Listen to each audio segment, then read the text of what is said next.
Okay, so I did have some questions for you all, and before we got started with this evening, and I made a list of all the patterns we've already covered, and then I'll have my questions. So we've looked at the success failure, fear and doubt, how they work, withdrawal, self-pity, being a victim, selfishness, perfection, dissatisfaction, disappointment, impatience, depletion, denial, sacrifice, self-destruction, laziness, desperation, excess, rejection, and resentment. So I was actually, and when I first put everything together, was really astounded at how many different little subtle patterns we have in our lives that affect us. And what my question is have you been able to identify those that you relate to, and have you learned to be able to see them with somewhat ease in others? And in doing so, have you also seen how people set themselves up, and how maybe even you set yourself up to trigger a pattern? And also, going another step backwards, have you been able to trace the pattern to particular concepts? And have you seen how certain patterns validate a particular concept? I'm not necessarily looking for answers, but I just wanted to stimulate or re-stimulate your thinking of all the little subtleties and how interwoven everything is. And I don't know if anybody had any comments, but if you wanted to share anything, that's fabulous. If not, we can move on. So there's that. Okay, tonight we're going to be talking about approval, which is the other modality one uses for gaining acceptance. We talked about rejection as being, what going deeper into it. Now we'll go deeper into approval. And we covered these way back when we talked about our entry into the material plane, how each soul, each spirit seeks its mother's acceptance by either using rejection or approval modalities as a way of ensuring our returning to the spiritual domain. And then I think we also talked about the universal teaching, where Jesus was teaching and they said, Rabbi, Rabbi, your mother and brother are here. And Jesus said, I have no mother, I have no brother, but those who do the work of the Father. And what was being said there is the fact that those concepts that my mother had, I've understood them, they no longer have an effect on my life. I no longer need her acceptance, either through seeking her approval or seeking her rejection, because I've come to that place of understanding where now the work of my Father, which is the universal teachings, that is how I live. So this evening we'll talk about the need for approval. And in the emotional self, I wrote down a few things. And the first was, are you always willing to be what others want or expect of you? Because sometimes, and this will also go over to our social self, because when it comes to our social self, it's a greater amount of people. But from the emotional point of view, it's really that one-on-one that makes the difference. Because we're all trying to be what our partner wants us to be. And the question really is that the right thing to do? And one of the things that I wrote down in one of the screens and we'll come to it, is that I'm not saying that it's good or bad, because the whole purpose here is to stimulate your thinking to see what affects you, what particular patterns are you manifesting, so that by understanding if you do have that need for approval, to what degree, what are you willing to do, what are you willing to sacrifice to please your partner, to please others. And these are questions that on some levels we don't think about them, because we do things unconsciously, we do them subtly. However, there may be things where we go a little bit overboard, and we could end up giving too much, and then we come to the place where we come back to resentment, because I gave, I really did expect something in return. We're taught not to expect anything from others, but, a little bit of recognition would be nice. And so we could lead ourselves into some anger, some resentment, by making these sacrifices, doing what we do for somebody else's approval and not getting it. And on some levels, that may be some of the grounds for some of the disunity that couples experience. So the other thing is, and I wrote down, what are you willing to sacrifice in terms of your own personal ethics, moral integrity, commitments?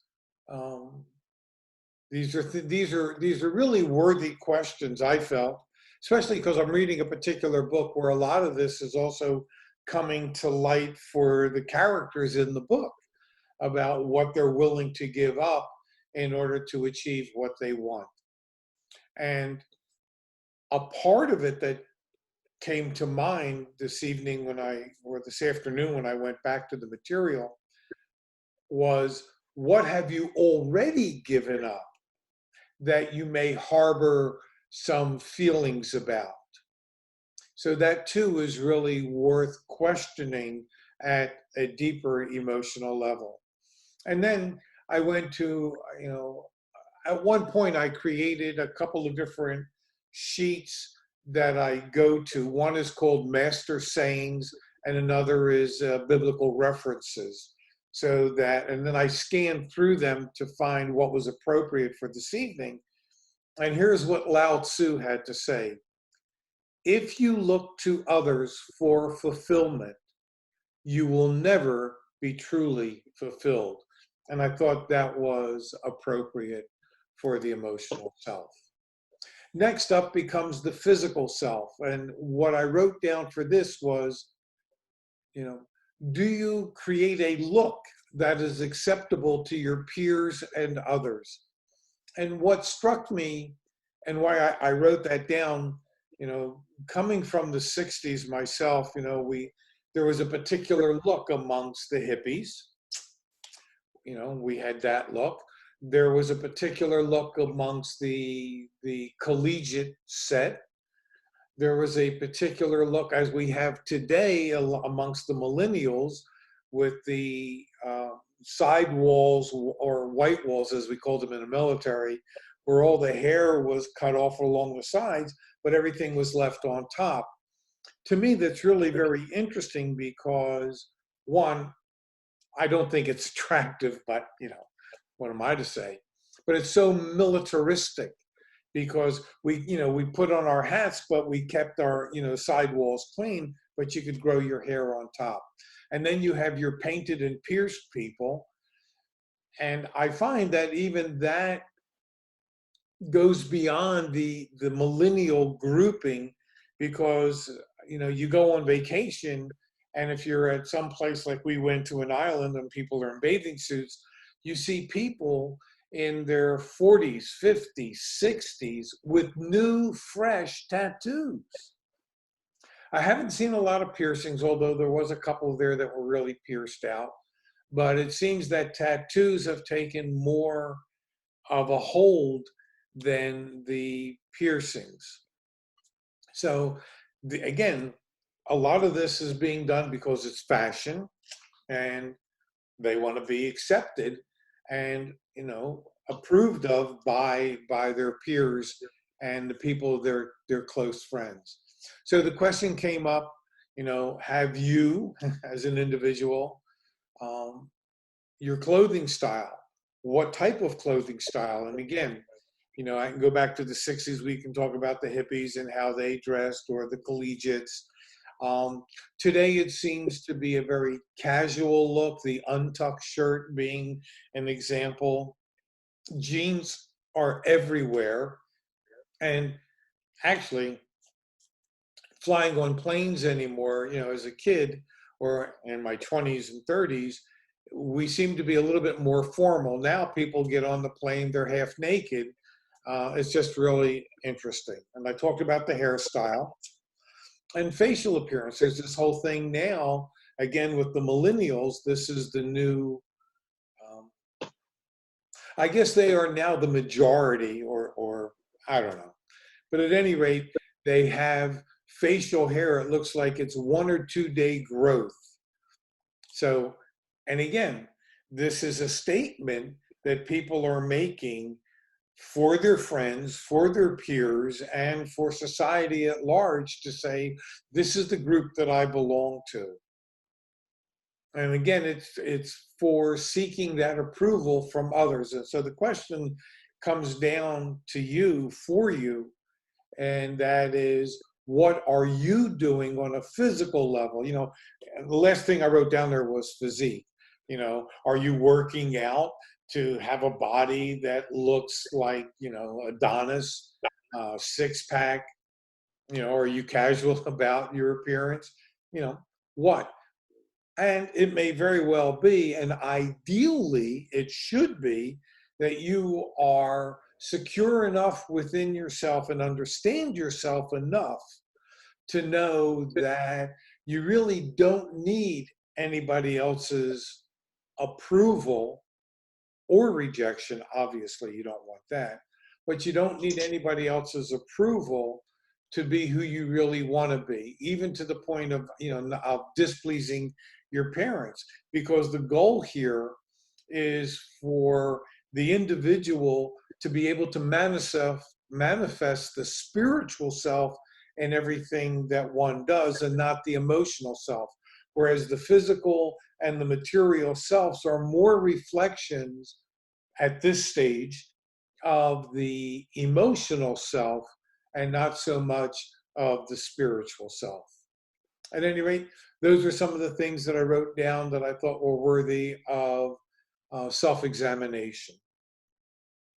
When it came to the material self, there are some people out there who have to have the newest, shiniest, whatever it is. I guess the iPhones is a great example, or whatever Samsung is putting out. So whatever it is, I don't even know what we're up to. I have an iPhone 7, I think, or a 10. I think it's a 7.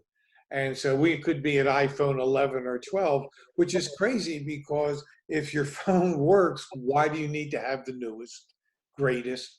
But there are those, again, and it's a matter of not wanting anyone to say, why don't you have the newest, greatest? So it's an internal drive thing, which is part of the consumerism thing, which is why we need to build more storage sheds. But some people need to have the newest, shiniest, biggest. That can also go to having a house. What size house do you need? Or what size house do you live in? What size house do you really need? Because on some levels, some people, and I'll go back to 40, 35, I'll also go back 40 years ago when I lived in Coral Springs and I was a sales representative in the state of Florida.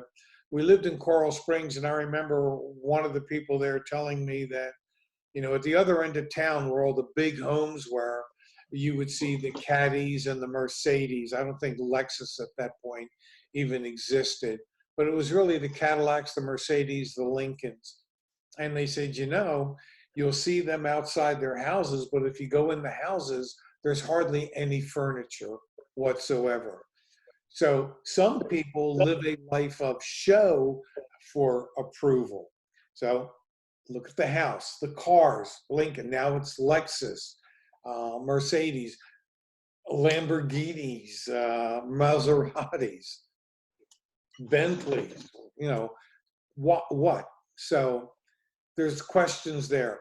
Clothes. Some people have to have clothes that have emblems on there as a statement. See, I can afford to wear this, or I in the industry that I'm in the health food industry, there was an owner of a company who's no longer. They sold the company and they've since retired. But one of his things was always telling you how much he paid for, hey, this is a $300 tie. I'm wearing $1,000 shirt. See these shoes? They're $500 each foot. So these are some things that people do to demonstrate how wonderful they are. And I need you to approve of me because I'm successful. And to prove it, this is how I dress. This is what I can afford. I also put down about computers, because with computers, actually, you can either trade up, trade out, or get a brand new one, or fix the old one. But some people, again, depending upon where they are, what they have to do, will find that the computer is the thing that they need to upgrade. I've already talked about the telephone. And then some people, from a material point of view, need to live in accordance with their parental acceptance. Because if your parents think that, and if they're still alive, if they think that you should be successful and you want their approval, then you may end up striving for that. And that may not be your true goal. That may be, something you're seeking to do, again, for the approval so that you'll gain the acceptance. It's worthy of, again, questioning to see how that energy works in your life. Also, I wrote another thing from Lao Tzu, because I was reading his statements down the line. Be content with what you have. Rejoice in the way things are.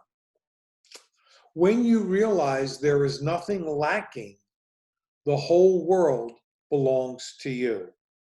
And I thought that was really very powerful. And I was trying to find something that Jesus had said along those lines, or some of the other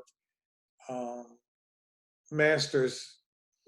But we seem to be a country of dissatisfied people. And we talked about dissatisfaction as one of the previous patterns that we covered. And I do believe that the television and the programming is what creates the dissatisfaction. One, you see people being very happy with their life when they have this, they got all this new stuff, and the house is super clean, and the kids are smiling because they got a Happy Meal. And it's not real, and it stimulates dissatisfaction because you want what they have. I mean, they seem to be happy, they have a great life, they got 2 new cars, and doesn't necessarily mean that they're happy. So we end up sowing in a lot of dissatisfaction in our drive to be accepted. And in this case, we're using approval as a form to gather or garner that acceptance. When I went to the social self, I thought about, again, people, and some people need to, it goes back to the perfection pattern. They must be impeccable, and no hair out of place, if they're wearing jeans, whatever. It depends on where you are, because the young people wear torn up jeans.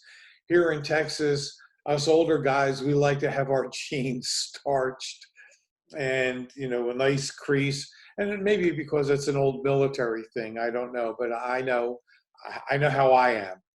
And it's not a point of being impeccable because I'm not. Um, However, there are some people, where the guys are absolutely impeccable. Everything is exactly as it should be for the image they are seeking to project. So, and that's where it comes in terms of appearance. Again, goes back to what we talked about from the physical self, the way that you look, the hairstyle, the facial way that you look. And the social self, it's when you attend a social event. Do you dress properly for it? Are you impeccable in your attire? If it's a casual thing, are you wearing the right kind of casual clothes? Is that important to you? Again, if you're seeking approval, then on some levels, yes, it is. And the question, obviously, one needs to ask oneself is why? Why is that so important? Why can't I go and be myself? What's going on within me that won't allow me to be myself? Another part of being impeccable is conversation, saying the right things, having the right, topics to talk up, to bring up, which is really interesting because on a lot of levels, a lot of social interaction really becomes superficial. In other words, I think, and I'm projecting, that, and which is why I guess I really don't have a large social life, but I'm thinking if you get together with others, then part of what the exchange should be to help elevate each other, to grow each other, to bring up and to discuss what's going on in our community, in our cities, in our state. I think it was Mao Zedong who said something, there cannot be any peace in the world until there's peace in the country. There cannot be any peace in the country until there's peace in the state. And he goes down, there can't be until there's peace in the home, and there can't be any peace in the world until there's peace in the self. And the only way to get there is by going within and communicating with self. And if you're in a relationship and there are opportunities within the unity to grow each other, one of the things that happens is that on some levels we get very comfortable, and that's fine too, because after so many years you're very comfortable with each other. But there also should be those situations that come up. The news can stimulate something where it gets you talking about different things that take you deeper, make you question things more about why you have a particular attitude about something, why your partner has a particular attitude about something, and how one attitude may trigger another attitude, which may trigger a pattern. And then the question is, what concept is at work? So that conversation is essential. However, if it's done seeking approval just so that you'll like everything I have to say as an individual, then there's some issues there that have to be dealt with. And of course, in the social self, if you're in with other people, especially in these times, you may feel you need to be politically correct. You don't want to offend anybody. You don't want to get, you almost on some levels, because there's so much divisiveness, so much hate, so much anger in our country at this point, you almost want to avoid any kind of political conversations on any and every level. But if you do get into it, then it's a point of, well, if you're in with a bunch of Republicans, then, if the conversation drifts that way, you may want to drift that way in order to get their approval and acceptance, even if you don't believe that. And you may walk out of there later saying, oh, I wish I would have said this, or I wish I would have said that, which, which in itself can stimulate other feelings within. And I also wrote down here ultra considerate, I should say ultra consideration of others. You know, one of the things we experienced on our vacation is we were at an island that was more international. It wasn't just Americans and Mexicans, but there were Germans, there were Russians, there was Portuguese, there was Venezuelans, there were Colombians, because you could, you know, in some cases, because I have a little bit of understanding of Spanish, I knew where they were coming from by things that were said. And you can, I mean, you can learn to hear what people, where they're coming from. You get a feeling.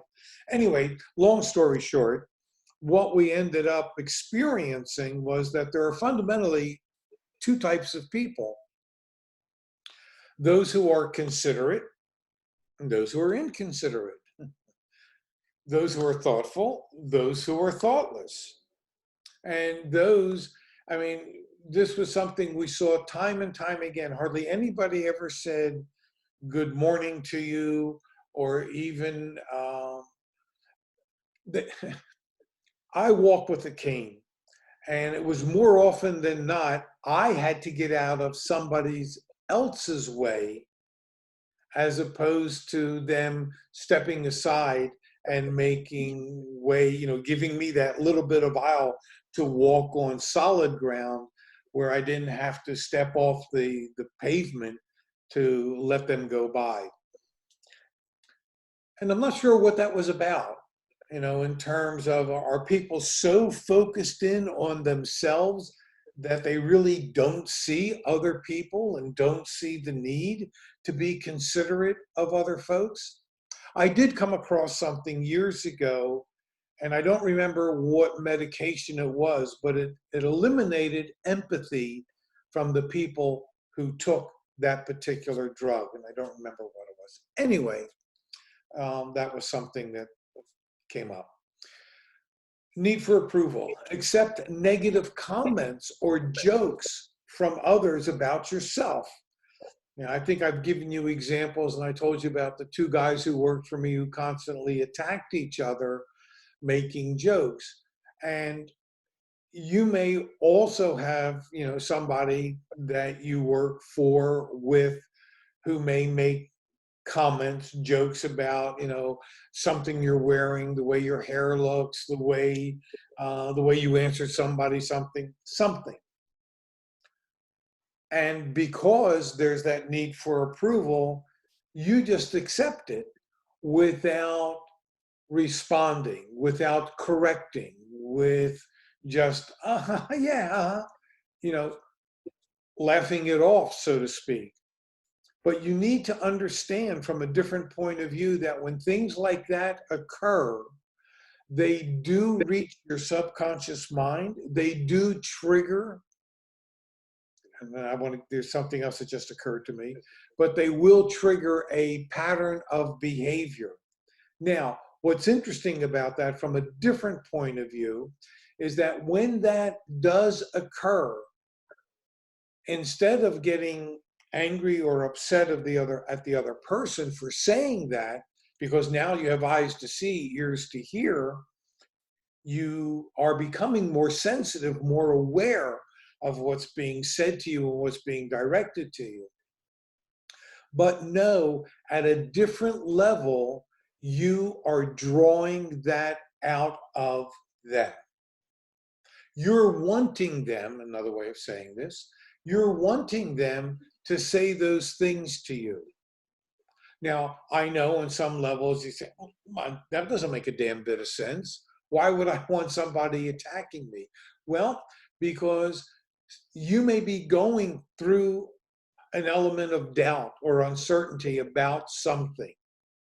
And whatever that attack is, because that's what the negative comment or a joke about you is on some levels, an attack. And the question comes up, why are you soliciting that? What are you going through? That's why it's so essential to really listen carefully to what's being said, really have eyes to see and ears to hear, so that when something like that occurs, you know that you've been triggered, and either you're going to catch it and understand the concept that is the foundational root cause that needed that attack, and then understand the pattern that it's going to trigger. So that when you have that understanding, that insight that led to the understanding will give you the control so that you can master that particular pattern and that particular manifestation of that pattern in relationship to that particular concept. And social self, what are you willing to do on an emotional level? Again, getting the approval of the people or the person that you're with. And I know, and I wrote down here emotional self. This is a different level of emotional self. The first emotional self I always talk about is you with you and you with your partner. That's the fundamental emotional self. Even you with your children is another aspect of that emotional self. The social self also ties into the spiritual and, well, actually all four selves, but the emotional self of the social self is at a different, again, a different level, a different set of concepts that it works with. So the question here is, what are you willing to do in social situations to be accepted? What for approval? I think it was Lenny Bruce that wrote a book or had a routine about, a kid going to Atlantic City and what he was willing to do to become part of the group. And sometimes, gangs are like that, where they want to be approved, they want to be part of the club, part of the gang, whatever it is, and the things that they're willing to do. It really depends. I guess it depends on your social structure and the people that you hang with. Last but not least, because there are people in my family that need to be the center of attention. And so that is something that is always on my mind, I guess, because when I see it, and I know that, and you may have also experienced this with what you're learning and seeing changing within yourself. And on some levels, you want to reach out and help others grow and become aware. Most people don't want to hear it.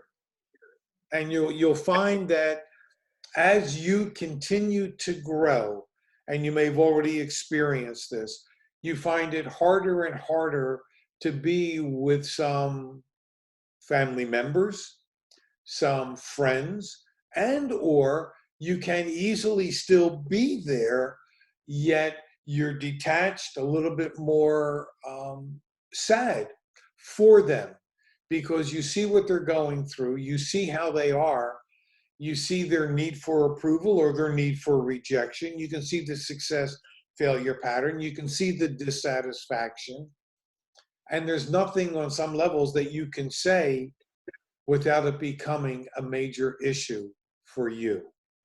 So, but don't give up trying to plant seeds. The universal teaching, the seed sower.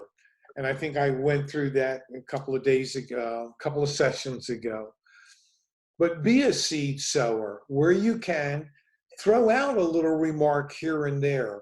Test the waters amongst your friends to see who is amiable to hearing the information, who may be in enough pain and discomfort that they may be open to hearing what it is you have to say. Last but not least, from the pattern of approval, needing approval, is the spiritual self. So this individual, and all, I think on some levels, if you did not have an out and out success failure pattern or rejection pattern, then I think most of us went along with the family religion and belief system, whatever the case is. Certainly the belief system, because as it's written in Exodus, the inequities of the father are passed on for 4 generations, children's children. And that is because it's, I almost said the monkey see, monkey do, but it really, that is what it is. We become our parents. They actually, I think it's the maybe Geico ad or one of the ads, where the guys become their parents. And it is that way even with the spiritual self.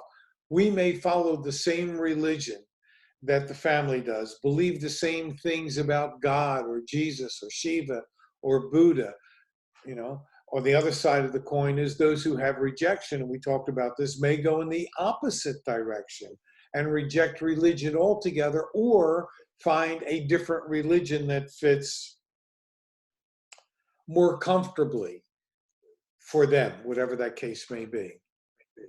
But again, believing as the family does, again, the need for approval, going to services, whether you go to the Friday night synagogue or Saturday services or Sunday morning church or Wednesday night church or whatever it is that is part of your tradition, part of your culture from a spiritual perspective, and actually from any perspective, the traditional, the individual seeking approval will continue to follow that path, whatever those practices are, whatever those procedures are, whatever the rituals are.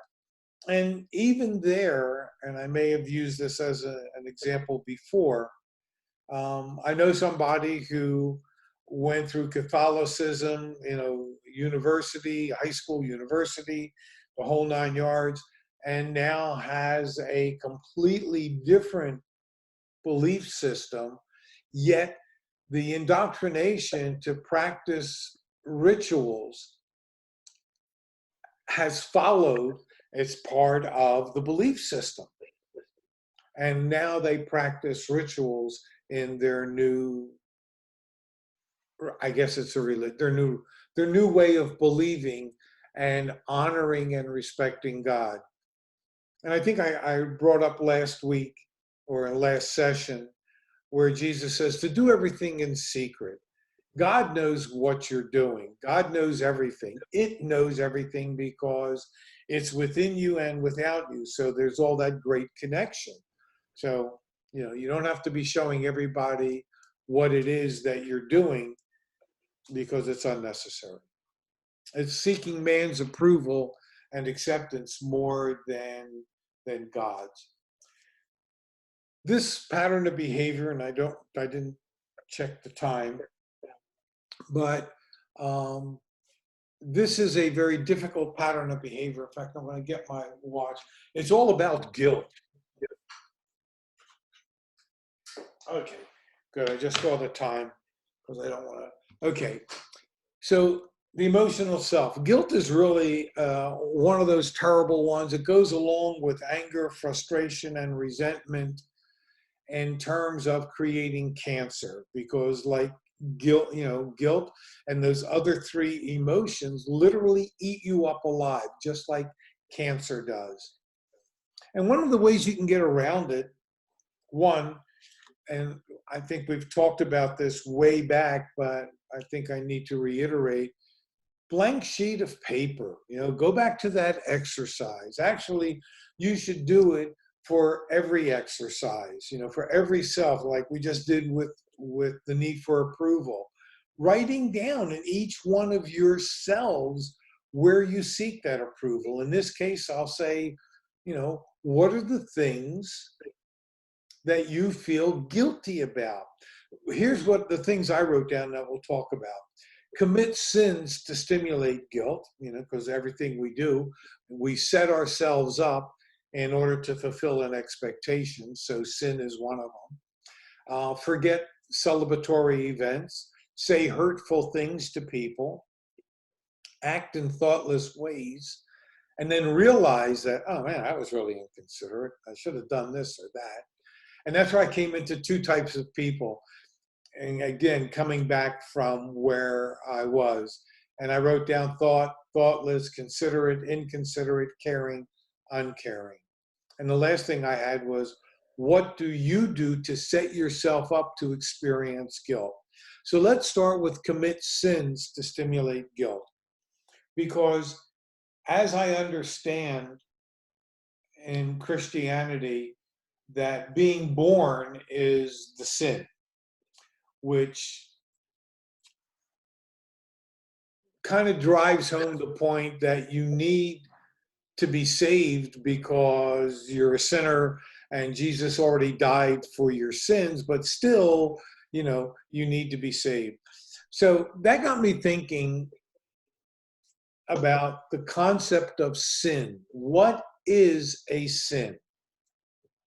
So here's a definition I would like to share with you, and hopefully you'll see the logic, the sense, and perspective, and I almost want to say fundamental truth of it, but I'll let you decide. So here's my definition of a sin. A person, first off, a sin is something that others judge that an individual does. And of course, it's based on certain rules. Obviously, killing is a sin. I mean, if you go back to the 10 Commandments, violating each and every one of those creates a sin. And I do believe that in our world today, we do violate every single commandment. So we'll go with murder because that's one of the worst sins, because we're not supposed to take another life, period. And people do. So the question is, why does somebody kill somebody else? And take into consideration that the person who gets killed wanted to be killed. I know that's hard to accept, very difficult to accept. And the one who murders needs to kill. We see that take place and say, that is a sin and they should be punished. And yes, they should be punished because they're breaking one of the 10 Commandments. But the real question is, why do they need to kill? Why does that other person want to die? Okay? Both of those are coming from within the self.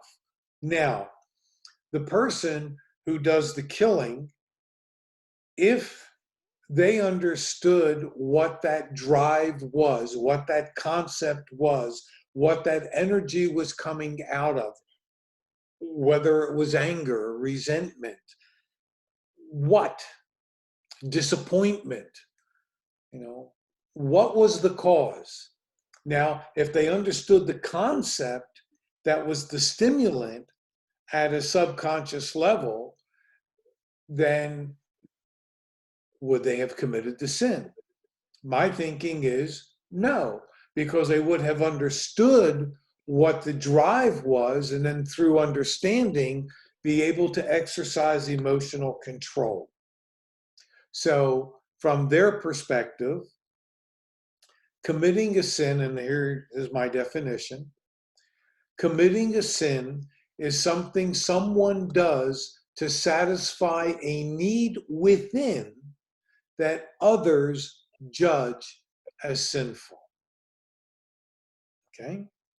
A sin is something that someone does to satisfy a need, a perceived need within, because the need is not real, because we're all a part of God, so we're not lacking anything.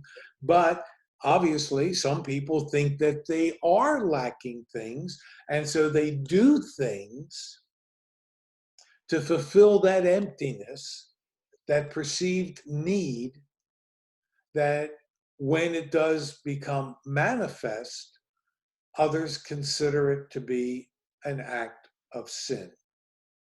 Now, for the one who commits suicide and the one who gets murdered, again, there's a need there. And the need may be to avoid life, avoid moving further out of fear, out of doubt, not feeling that they can do this or that, or confront this or confront that. And the way out is, you know, I want to commit suicide, but I don't have the courage. So let me set in motion something to get me killed. Now, of course, that's all at a deep subconscious level. Now, had they drawn on courage and confidence versus doubt and fear, they may have come to some insights. They may have never even gone down that path, that line of thinking, because they would have understood themselves within. So one of the things you might want to do with this particular concept is take a look and write down all the things that you think, left-hand column, all the things you think are sins, not that you do, but that wouldn't hurt. But you could also write down all the things that you think are sinful that people do. And not from a judgmental point of view. I think more from an observant point of view, also more from an exercise point of view. And also may give you some insights as to how far and wide a definition you yourself use in terms of sin. Because you may say, well, hey, I'm not a judgmental person. But you may be and not realize it, because you may not understand your reaction to something that you may think is a sin, even though it's not, adultery or thievery, or, thou shalt not steal, thou shalt not covet, thou shalt not be adulterous, thou shalt not kill, thou shalt not worship another god or an image of a god. Okay? So make a list, think about it. So, one last reiteration of my definition, and that is a person commits an act to fulfill a perceived need within, an emptiness, that they feel that the act that they do will satisfy that need. And when that act is committed, others judge it as being sinful. Okay? Because if they understood, they wouldn't have done it. So there's that. Okay, so another way of stimulating guilt in the self is to forget celebratory events. Forget somebody, the kid's birthday, anniversary, your wife's birthday, your husband's birthday, your in-laws, your parents. Because magic happens all the time. But here's the deal from a different point of view. Because remember, we will always have a logical, rational, justifiable reason why we forgot the anniversary, the birthday, the celebration, the party, the meeting we were supposed to have. It's in our mind. You've got it.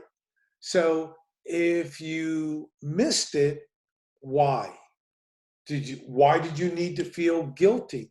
Why did you need to get that reprimand, to get that negative energy coming at you, that discussion, that anger? Okay? So, things to think about. Some people say hurtful things. And again, they do that because part of that is part of a rejection pattern. They say something to somebody to hurt them, maybe because of resentment, maybe because of retaliation.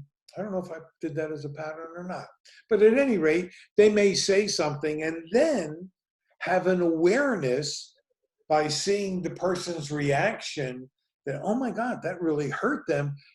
Now, of course, obviously, they're not going to say that out loud. However, that may have stimulated an element of guilt within.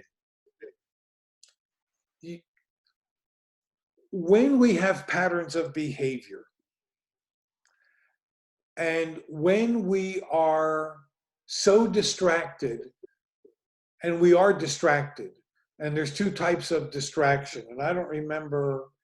No, I haven't. We haven't talked about that yet. We will, but there are fundamentally two types of distraction: intentional, which is more external, and internal. Both of those are designed to keep you from looking within and to see what's really going on. And right now in our society, there is a lot of intentional distraction of, it's a con man. Look what's going on over here while this is taking place. At any rate, you may say something hurtful. Somebody may say something hurtful to you. There'll be a reaction. You may retaliate because you said something or they said something and may feel guilty about that. You may realize that some of the things that you have done, and that's another thing, looking back, your universal teaching, we look back in order to see ahead. So it may not hurt to also look back and see some of the things that you've done. I think AA, part of their recovery program, is to go back and make amends to all the people you hurt. Well, I don't know that that needs to be done because that sets in motion other things, other expectations, which could bring about disappointment and anger because you may have done something in a thoughtless way. You came to an insight and understanding. You went back and apologized. With that apology, there may be an unspoken expectation. Well, I apologized. They should forgive me. They should treat me better. They should what? What is the expectation? And in that may lead to anger and something may else be said. And then again, it all comes back to guilt. And the last thing, I talked about the two types of people. The last thing is to understand what it is that you yourself may do to set yourself up to experience guilt. That's why, going back to the concept of sin, what are the things that you think are a sin that others do? And, what are the things that you think that's the way to look at it. What do you think what do you think you do that others may look at and say it's sinful? And then if you're one who's seeking approval as your modus operandi, then that may end up triggering your guilt. Okay? So we're going to stop here. I think I've given you plenty to ponder, plenty of homework to do. And again, I will reiterate that you really should spend some time every day, if you can. One of the things you might want to do and try to get into the habit of doing is reading a symbol or 2 or 10 every single day. Part of all of this information, part of the writing down, part of developing eyes to see, ears to hear,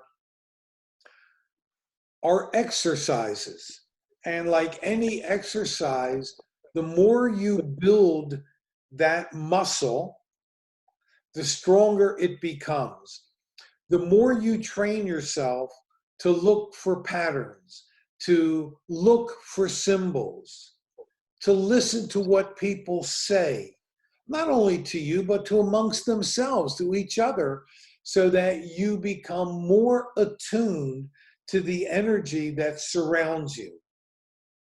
And also by seeing and becoming mindful and listening and hearing the symbols and the energy exchanges, you grow your own vocabulary of symbol reading. It is an art form. It is a skill. It will grow you beyond what you think you're capable of being. It will help you. These are tools to help you grow into the most incredible, loving, understanding, empathetic, compassionate human being, manifesting your spiritual self in everything you do. Is it hard? Yes and no. It's all a matter of training. It's all a matter of working out. Make the effort every day to jog down a symbol, 2 or 3. If there's anything that comes up, you want to talk about it, you know where to find me. You can, Michael 383 at me.com, and I'm here to help. On that note, I will say thank you for being here this evening, and have a fabulous everything. When we get back together next Sunday, we'll work on the physical or material self on the pattern of guilt. Anyway, you all take care, and thank you so much for being here. Thank you, Michael.